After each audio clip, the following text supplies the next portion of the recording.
Remember when I told you you need your thumb and a sign to hitchhike? Well, I almost never do that, because it's boring and it's for losers.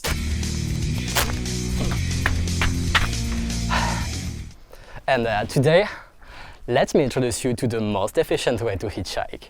It's the strategy that I use when I need to do long distances as fast as possible, and that helped me to do very good rankings during hitchhiking competitions. The name of this strategy?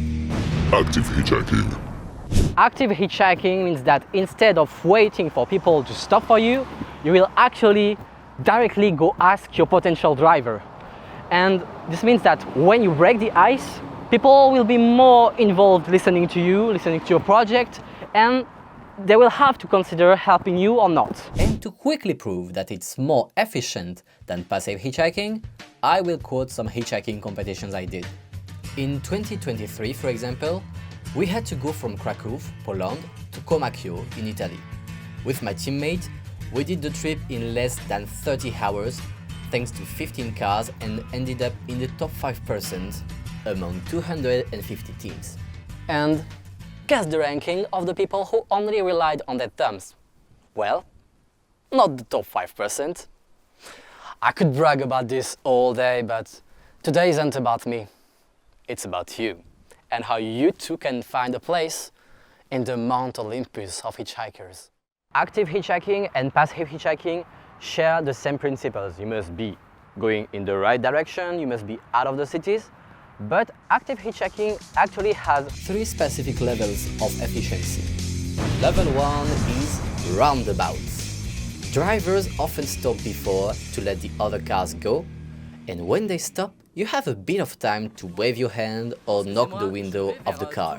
If the driver lowers his window and talks with you, you have created an opportunity to get a ride. Level 2 is traffic lights. Same thing, but better, because cars will necessarily stop and stay longer. You will therefore have more time to discuss, and if you get rejected, you might have some time left to discuss with the next cars. Level 3 is my favorite. It's petrol stations, because there cars are already stopped, so you can ask people directly, have a lot of time, and the ones on the highway are pretty great because there you have people who can go extremely far. And what I usually say is, hello, excuse me, I'm hitchhiking to go in the direction of Berlin, for example, and I'm looking for someone who goes in this direction, at least to the next petrol station. And this way it's extremely convenient, because you just need to have someone driving you to the next petrol station, and then you go to the next petrol station and the next one and the next one. And this is how I do my big distances. There are 3 strategies. Gatekeeper. Strategy for lazy people. You stay in front of the door of the petrol station and talk to the people when they go in or out. Gas pump lover. You go talk to the people while they are refueling at the gas pump. You'll be able to ask many people in a row if there are many cars at the gas pump. License plate hunter. In some countries, license plate give a clue about where the car comes from or where it's going.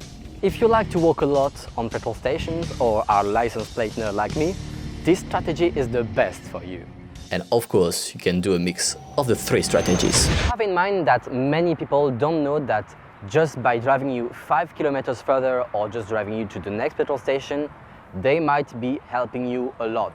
And if you explain this to them, well, you might be the first hitchhikers of many people. And this way, you might even convert some drivers to car sharing. I also think it's good to observe well the situations.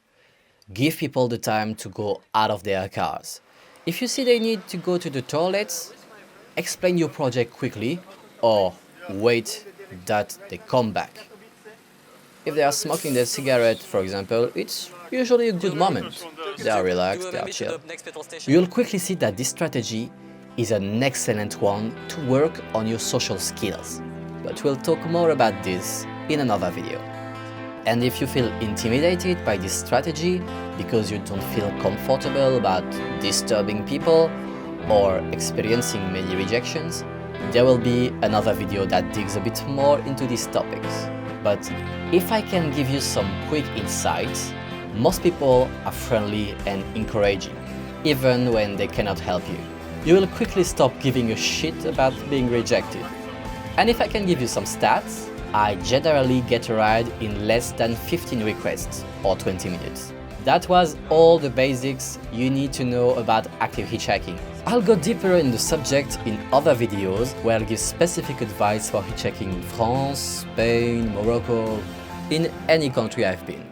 So be sure to subscribe, like and share the video, and of course write down in the comment section your thoughts about active hitchhiking. If you ever tried it, share your experience, and well, thanks for watching and see you on the road. Well, I am on the road, right? So let's ask some people here.